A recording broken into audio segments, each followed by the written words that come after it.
La plénière consacrée au vote du rapport sur l'interpellation du ministre provincial des Finances Guy Matondo et de la résolution de sa mise en accusation s'est déroulée dans un climat de convivialité. Avant l'entrée du bureau de l'APK, certains députés se sont retrouvés autour de Tenguete Lito, auteur de la motion d'interpellation et de défiance contre Guy Matondo. Après les débats, les élus de Kinshasa ont adopté une résolution de mise en accusation du ministre provincial des Finances qui sera transmise dans un bref délai au procureur général de la République. L'Assemblée provinciale a également adopté le rapport sur la motion d'interpellation de Guy Matondo.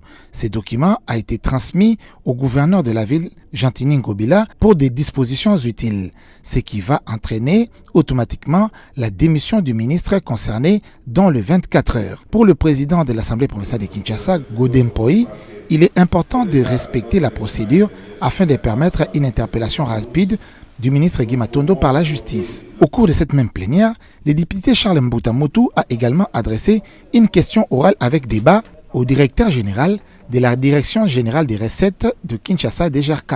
Pour lui, les responsables des 7 institutions financières de la ville doivent s'expliquer sur les taxes payées par plusieurs entreprises et qui ne sont pas répertoriées dans les registres de la DGRK.